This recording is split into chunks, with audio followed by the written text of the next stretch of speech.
What's up everyone, it's ENDYMION, and I'm sure you've been aware of the ongoing wars surrounding Helldivers 2 and the Sony PlayStation Network accounts controversy. So in this video, let's talk about the fallout of that event, the Helldivers community managers attacking Grums and claiming wild allegations, as well as woke journalists laughing as devs have bent the knee, and how trusting places like Kotaku only leads to financial oblivion.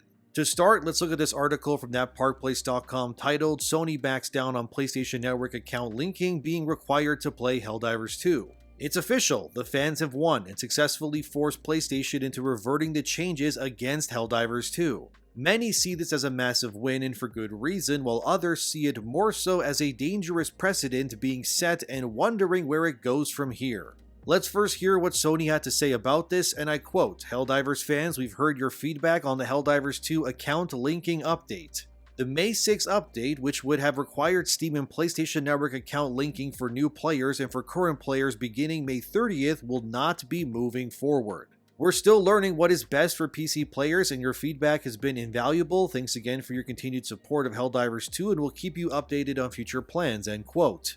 As you can expect, the internet exploded with celebration, and for good reason. This was a massive win against corporations. And I'm happy to see Sony reverting this change because, like I've said in previous videos, I truly do believe that PlayStation is one of the big publishers that still consistently makes great games to this day. Their seal of quality is unmatched, and their projects do resonate with many players, and for good reason. So it shamed and worried me when I saw Sony pushing this onto players like this, but I'm glad it's over and finally done with. I think the main reason why I didn't like the whole fiasco to begin with was because the game was only available in 69 countries that had PSN, and once this policy would go through, millions of players would then be locked out due to this moronic push because PSN was not in their country. That doesn't even begin to cover the anti-consumerism that was surrounding the future that could have been, and it's good that it's no longer a reality, although throughout this saga there was a lot of things said and revelations revealed that painted a much more, well, worrying picture to say the least. For example, prior to the cancellation of the account linking, the CEO of Arrowhead, which created Helldivers 2, admits he knew all along that eventually, that this unpopular move was going to happen. Here's what he said via Twitter. "I do have a part to play. I am not blameless in all of this. It was my decision to disable account linking at launch so that players could play the game. I did not ensure players were aware of the requirement, and we didn't talk about it enough. We knew for about 6 months before launch that it would be mandatory for online PS titles." This admittance is very interesting because this is the CEO just flat out being open with the public, and that is refreshing to see. However, this also made me realize that the CEO and devs of Helldivers 2 knew their game would essentially have a shelf life, if you will, if the original idea did go forward. So they deliberately omitted that the PlayStation sign-in would become mandatory eventually, and instead focused to pile in as many players as humanly possible prior to the impending doom that awaited them. Hoping, I would assume, that if the community was large enough, maybe the game would still thrive and survive, even post the account merger becoming mandatory. Or maybe, in a 4D chess move, the CEO of Helldivers pushed this in order to leverage support in order to push back against his corporate masters in the future. Which, when you think of it that way, in a sense that the CEO of Helldivers did here, he technically talked Sony out of a bad decision. Then had his game emerge with huge player counts, and then use that goodwill and community in order to cut off the head of the dragon that looked to doom his work. Honestly, it's impressive and one hell of a gamble, since we rarely see big publishers retroactively do things like this. It's almost always you either play by their rules or you don't get to enjoy things, but this confirms another thing that I've been saying for a long time now. That you, dear viewer, have the power to change things when you assemble together and stand defiant.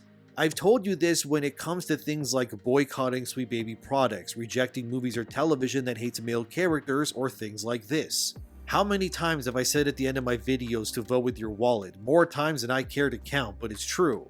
I'm telling you that when journalists and websites try to paint the picture that Gamergate 2 is somehow smaller and sadder in some way, they know that they're lying through their teeth. The truth is that what we're witnessing this year from major success stories like Pal World, Helldivers, and more, and the rejection of woke garbage like Suicide Squad and such, is that more than ever before, the gaming community is united. This is the power of what myself, Yellow Flash, Geeks and Gamers, and so many others fight for every single day because we genuinely care about the hobbies and entertainment that you all enjoy. You deserve to be respected and have your loyalty be rewarded, even if some journalist out there doesn't think so. Helldivers 2's changes are nothing short of a watershed moment within the gaming community, and it is glorious to see. Sure, it wasn't without mistakes, as I was sadly shown that many users urge death threats and more on developers, and I truly never think that that's the way we should go about things. Because you need to realize that changes like this are not the decisions of the developers themselves, and unfortunately, as much of a problem identity politics and wokeness is in entertainment, the other massive behemoth is of course the sheer corporate greed in all forms. If you're not having everything termed lame and gay like South Park's Kathleen Kennedy would say, you're getting forced by companies to spend more for less or give personal information in order to enjoy a video game. We're being attacked on all fronts is what I'm saying, and we need to stay vigilant and constantly ask questions and call out things that look to take advantage of the players at large. But like I always say, never harass people, and it goes further that I implore you to never in the future issue death threats of any kind to anyone regardless of what it is. You can't advocate for better conditions if you're sinking to deaths below even the people that you're up against. I know many journalists and whatnot would love to see me die, for example, but as much as those kinds of people likely hate someone like me, I don't wish death upon them in any form. I just want this medium, that of video games specifically, to be protected and celebrated as somewhere we can all enjoy together and have fun as long as we are on this earth. Even the CEO of Arrowhead spoke once the news broke, and here's what he said via Twitter. Firstly, I am impressed by the willpower of the Helldivers community and your ability to collaborate. Secondly, I want to thank our partners and friends at PlayStation for quickly and effectively making the decision to leave PS linking optional. We together want to set a new standard for what a live game is and how developers and community can support each other to create the best game experiences. I genuinely think that the CEO of Arrowhead is someone who actually cares about his community, devs, and everyone else. He doesn't seem like a bad guy to me, and to be frank, it's likely because of his big brain move to push Sony to delay the PSN linking feature that he was able to eventually beat them at their own game. Basically, this CEO is the reason why things worked out well. If this was some other CEO, I bet this situation would still be ongoing. But I'm also already seeing people online looking to abuse this win as a way to use it in order to get demands met for other things, but I would say don't push too far in any one direction. Things like this exist and are maintained because of balance, and if you teeter too far in any one direction, things could get much worse really fast. Sadly, when it comes to Helldivers, it's not all rainbows and sweet rolls. Also from that Park Place, we have this article titled, Grums calls for Helldivers 2 community manager team to be fired after moderator accuses him of sexual assault. So like I said, not everyone is rosy following the changes being reverted, and this next story is evidence enough to prove that. One of the more scathing parts of the Helldivers 2 PSN login backlash was how a lot of the community managers and mods responded to the outpouring of feedback. With a lot of bad things being said, but of course they could spin that story and say these things were only said due to the stress of the situation. Maybe it's just me, but I think if you're being paid to be professional about something, you can't let emotions get in the way, but that's just me. Sadly, this is not how everyone operates, considering one moderator for the Helldivers 2 Discord server has proven this point beautifully for all the wrong reasons. The user in question is Purple Squidgen, but they later changed their username to Bird. Anyway, during this whole backlash, if people brought up Grums in any capacity within the Helldivers Discord server, things would get, well, I'll let Bird speak for themselves. Here's what they said first via Discord about who they think Grums is. Someone who sexually assaulted many people he worked with, lost his position as CEO, now is a far-right influencer who had people attack more than one of our community managers and their families. So Bird has accused Grums of apparently being a predator who has assaulted employees under him in the past. Does Bird have any evidence of these things? Any emails and whatnot? Of course not. The voices in their head simply told them these things. Grums responded then via Twitter saying, Helldivers moderator Purple Squidgen falsely proclaims that I have sexually assaulted many people. Falsely claims I send people to attack their community managers and their families, currently banning anyone who defends me or even likes a comment that defends me from this slander. Helldivers, Arrowhead CEO, this is not okay and your community team is out of control and lying. Also, I am not far right, I am actually left of center, but these radicals have pushed all sanity into a bucket and kicked it off a cliff. As you can see, the boogeyman witch hunting has not stopped at all this year. Grumps has been getting targeted by journalists and their defenders for months at this point. But it's totally fine because Grumps has the support of people like me and many others backing him, and unlike his detractors, we actually just show you the facts and then let you decide yourselves. Sadly, that moderator continued by saying more. Anyone here who is a Grumps fan, please out yourself so I can help you out the door. As you can see, this Helldivers 2 Discord moderator has become drunk off of their own power and has declared themselves as the only authority needed in order to cleanse the Helldivers community of anyone who agrees with Grumps. So if you publicly stated you didn't want the PSN sign-in account thing to become normalized for Helldivers, that technically means that you're a Grumps fan apparently, because he also publicly supported that same opinion as well. Which means Bird would have to effectively ban pretty much everyone except their own echo chamber when it comes to the Discord server, which is not only unrealistic, but wildly stupid as well. Of course, Bird further doubles down when people state that what they said is considered slander since they have no facts and are just pushing a narrative, to which they then said, "Slander implies it was a lie." Ah yes, the classic "the voices in my head told me move." Is Bird secretly that Khalif guy from Spawn on Me in disguise?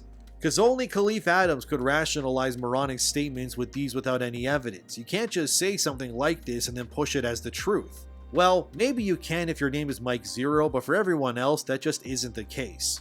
Unless you actually have tangible proof that Grumps has done what you say he has done, the best option would be to never say these things to begin with. And when it comes to allegations, you better have proof, because when you accuse someone of a crime without any actual evidence, this is technically within the grounds of slander and you could get sued for it. Grumps would then reply via Twitter about these allegations further by stating, "Jokes aside, this is a dangerous precedent. If you become too effective of a critic of Sony and Arrowhead and stand up for gamers, they will ban your name from the Helldivers Discord server and personally attack you. This is blatant abuse of community manager power. Worst community team in history. Fire them." I think what this moderator has done is well and beyond against their own terms of service within their own server, and I think if Arrowhead would want to restore public trust within not only their game but community in general, it would probably be a good first step to remove people like this from power. After all, they're only a moderator, and they're already acting as if they're Thanos with the Infinity Gauntlet when it comes to their decisions within this server. If this is how power drunk an individual can become when offered basic moderator powers, imagine this person rising up to become a bona fide community manager one day. This is why community managers, moderators, and really anyone who stands between the audience and the dev studio needs to be vetted in order to ensure that you're not hiring actual insane people to do the job. What's even more pathetic is now apparently if you go into the Helldivers Discord and even type the name Grumps and hit send, it actually won't work. The Discord server has now had protections in place in order to block Grumps' name from even being mentioned at all. This is censorship, and they're treating the name of someone akin to a racial slur, which is beyond ridiculous. Helldivers' Discord has effectively been turned into an echo chamber where any hint of wrongthink is disabled and then violently attacked. This is not what your Discord server should be like for a game of this size that allegedly champions the concept of no politics in the game at all. Need I remind you, of course, this is a moderator, and for things like this to get implemented, of course, they need to be overseen by the actual community managers like Spitz and Baskinator who work for Arrowhead directly. So this exclusion of Grumps' name being mentioned is basically a shared philosophy from the looks of it from these community managers to even their moderators. And I can't fathom why Arrowhead, amidst all the backlash they've already faced, continue to employ and enable people like this. Because you can remove your PSN account sign-in and say there's no politics in your game from real-world symbols or flags, but the truth is that games like this live and die by their community and the interactions that they can have between them. Online discussion is obviously very important for anything to take off, and having healthy changes all around but allowing the core of your being getting hollowed out and used as a political shovel in order to bash people over the heads with this is just going to do more damage than anything else in the future. I'm not saying outright fire the community managers per se, although at this point that would essentially fix the problem if they were replaced with actual people who weren't lunatics, but it does seem that all community managers are cut from the same cloth, and they all, like many developers, hosts, and so on in games, movies, and TV, all seem to effectively be forced to believe and parrot the same ideologies or face oblivion in the name of virtue signaling. And I think that with a game like Helldivers, it's very much the same as Warhammer in a sense too. The community of a game like this is very likely not going to be supported by primarily very liberal woke people, but likely people of center or leaning right. I mean, it's a military game after all. I'm not saying you need some far-right community manager in order to make things better, but if you can maybe get someone who is politically neutral, or just understands to not relegate and place certain users into groups based on ideology, yeah, that would likely be a very good first move in the right direction. Need I remind you that people like Baskinator, who was also a Helldivers community manager back in March, tried to push the story that Helldivers 2 was always woke, and that caused backlash as well. Why do these individuals go out of their way to enforce these moronic ideas they know will only divide people, when their entire job is quite literally about fostering and bringing a community together in the first place? The only reason is simple. They don't care about the community at large and instead only want people who believe what they believe to be allowed into the community. Which is an echo chamber, my friends, and not a community. For example here, I don't care which way you lean, I guarantee that many of you lean left, also right, or others undecided, and I want to tell you that it's okay if you believe what you believe. On this channel, you're all welcome. The only thing we need to agree on is that Tobey Maguire is objectively the best live-action Spider-Man, and it's not even close. Also, his outfit in the Raimi movies is peak perfection, and I won't hear any debates on this, by the way. Anyone who slanders the Raimi suit or those first two movies, get in the pit, we're throwing hands. But besides that, we're good here, just enjoy what you enjoy and don't attack others is all I'm saying. Also, in further PlayStation Steam releases, Ghost of Tsushima is coming very soon too. And as someone who played that game in release and platinumed it, let me tell you PC players, you do not want to miss out on this game. It's an incredible open world game that genuinely, I'm not kidding you, is pretty much what Assassin's Creed should have become instead of what it is right now. That game is amazing. Its story, characters, the combat, the way the open world navigation works with the wind. Just the way the game looks, it's truly an amazing game, so please don't sleep on it. However, places like Kotaku are already trying to cause a Helldivers 2 PSN uproar with their article titled, "Ghost of Tsushima multiplayer will require a PlayStation Network sign-in on PC." This was confirmed on May 3rd when a user said they wouldn't be buying Ghost of Tsushima on PC because they refused to make a PlayStation account, to which Sucker Punch replied, "Thank you for your feedback. Just so you are aware, a PS account is required for Legends Online Multiplayer mode and to use PlayStation Overlay. It is not required to play the single-player game." So right from the mouth of the devs themselves, you need a PlayStation account to play the Legends Multiplayer mode. However, before any of you cancel your pre-orders or whatever, relax. The Legends mode is a completely separate thing that released well after the main game did on PlayStation back in the day. The actual meat of the game is the single player, and that'll take you easily 60 hours or more to fully complete and experience. So you can enjoy everything that truly matters when it comes to Ghost of Tsushima without a PSN account. And in case you're wondering if the game has identity politics or anything in it, no, it doesn't. Ghost is legitimately a no-nonsense open world game with beautiful visuals. It just gives you an amazing world to explore and discover. There's no political nonsense in it, at least to the best of my knowledge when I played it, and the men are not sidelined at all, and everyone gets equal representation if that matters to you. The game is genuinely great. It's one of the best PlayStation exclusive titles in years in my opinion. And you'd be doing yourselves all a disservice by not playing it, trust me.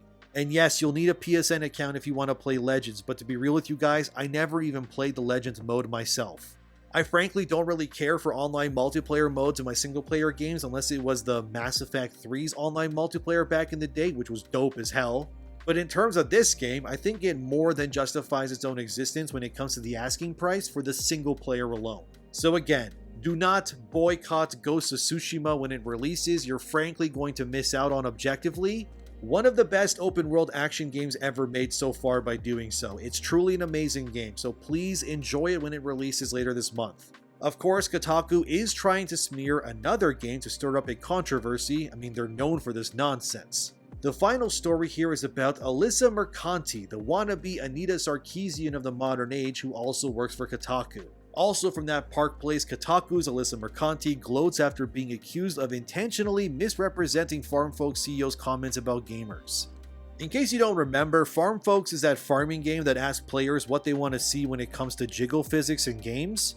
Then journos attacked them and then they backpedaled and they apologized and they ultimately bent the knee. And basically now Alyssa Mercanti, to nobody's surprise, has misrepresented the Farmfolk CEO in their game in order to fit their own agenda. This one user named Hatglasses summarized what the Kotaku article said, which was, Farmfolk's low-info CEO implies that gamers who won't cave into the censorship mob, cancel pigs, and corrupt journos are incels. Mercanti played him and now is dragging him for the sucker he is on her handle. To which the CEO of Farmfolks replied, "Hi, this is not what I implied and it's misrepresented here.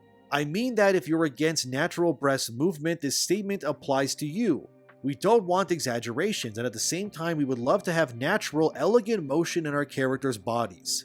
Another user would then say, "You're stuck in a tough spot. I really think it would have been beneficial for you guys to take a step back and breathe before even responding to this controversy." To which the CEO would reply, "My comment was actually directed towards the people who have issues with natural body motion in our game, not toward the people who appreciate it. I think it was intentionally misrepresented." Then wannabe Anita Sarkeesian 2.0 chimed in after the CEO said she misrepresented his words by saying, "I said this to him during our interview, but the Farmfolk CEO attempts to not be political are very naive in the current climate. His replies are very telling. You got pulled into a culture war because you don't have a community manager who knew that titty physics wasn't the move, chief. Then you apologized, then the titty physics gooners got mad that you apologized, and then I interviewed you, them's the breaks." Oh boy. Then the CEO of Farmfolks replied with, "Hi Alyssa, you've been using me as a tool against your nemesis and I'm not sure if it was intentional or accidental. You misrepresented a few of my points in our dialogue. You agreed that it's all cool to have women's breast movement in games. You reached me for clarification yourself and then refused to share it with your readers on X. He even shared the Discord chat between him and Alyssa, which then read, Hi Alex, I notice you have been replying to people saying I intentionally misrepresented one of your quotes. What did you mean to say? I recorded our entire conversation and went over it with transcription. Hi Alyssa, I strongly believe that this sentence was taken out of a context to support a specific narrative and goal. I believe it's part of a larger context where you and I agree that having a breast physics in the game is acceptable. The quote that you shared was my response to people that are offended by the breast movements in the game. I'm clarifying what I meant since it seems it was taken out of a bigger context, and I probably didn't choose the best words to express it. I didn't intend to hurt anyone or call names, but it's being interpreted this way now. Also, just in case so you know, the CEO of Farmfolks, his main language is not English, so that's why he speaks the way he does. Anyways, case in point, as you can see, these journalists, especially ones who work for Kotaku of all places, don't care about you.